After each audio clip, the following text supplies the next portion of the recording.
Welcome back to my channel cherry spark X. ఈరోజు ఈ వీడియోలో మనం హెయిర్ ఆయిలింగ్ అనేది పర్ఫెక్ట్గా ఎలా చేయాలి అనేది చూద్దాము. సో హెయిర్ ఆయిలింగ్ అనేది ఎవరెవరు చేస్తారు మీన్స్ ఏ స్కాల్ప్ టైప్ వాళ్ళు హెయిర్ ఆయిలింగ్ చేయొచ్చు, ఏ స్కాల్ప్ టైప్ వాళ్ళు హెయిర్ ఆయిలింగ్ చేయకూడదు, ఇఫ్ ఇన్ కేస్ చేసినా కానీ ఎంత టైం ఉంచుకోవాలి అనేది మనం క్లియర్గా డిస్కస్ చేద్దాం. హెయిర్ ఆయిలింగ్ అనగానే మనకి గుర్తొచ్చేది ఏంటంటే 1 day 2 days 1 week అలాగా పెట్టేసి వదిలేస్తాము. మన చిన్నప్పుడు అంతా ఇలా జరిగింది అనమాట. సో హెయిర్ ఆయిలింగ్లో మనం చేసే బిగ్గెస్ట్ మిస్టేక్ అనేది ఎంత టైం మనం హెయిర్ ఆయిలింగ్ చేసి లీవ్ చేస్తామో అంత మనకి హెయిర్ రిగ్రోత్ ఉంటుంది అని చెప్పేసి మనం ఎక్స్పెక్ట్ చేస్తాము. కానీ రియాలిటీకి వచ్చేసరికి అది అస్సలు చాలా రాంగ్ ప్రాసెస్ అనమాట. స్కాల్ప్స్లో చాలా డిఫరెంట్ టైప్స్ ఆఫ్ స్కాల్ప్స్ ఉంటాయి.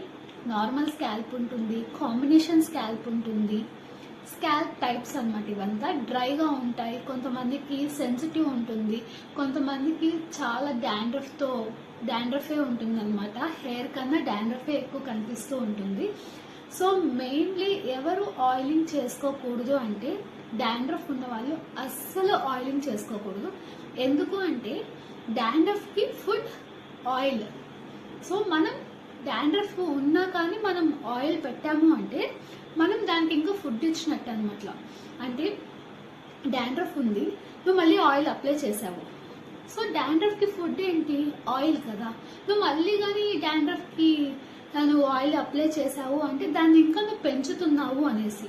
డాండ్రఫ్ ఉన్న స్కాల్ప్కి ఏం చేస్తారు అంటే ఫస్ట్ మనము హెయిర్ కేర్ స్టార్ట్ చేయకముందు, సో హెయిర్ కేర్ స్టార్ట్ చేయాలి అనుకుంటున్నారు అనుకోండి, సో ముందే మీరు ఏం చేస్తారంటే first how to reduce dandruff మనం ఎలా పోగొట్టుకోవాలి. మీకు సివియర్గా ఉంది అంటే డర్మటాలజిస్ట్ని కన్సల్ట్ అవ్వండి. లేదు మైల్డ్గా ఉంది అంటే దాన్ని మనము కొన్ని ప్రొడక్ట్స్ ఉంటాయి, డాండ్రఫ్ కోసమే షాంపూస్ ఉంటాయి. ఆ షాంపూస్ మీ స్కాల్ప్ టైప్కి సూటబుల్ అనేది సెలెక్ట్ చేసుకుని అవి యూజ్ చేసుకుని ఫస్ట్ అయితే డాండ్రఫ్ని మొత్తం పోగొట్టేసుకోండి. ఆ తర్వాత మీరు హెయిర్ కేర్ అనేది స్టార్ట్ చేయండి.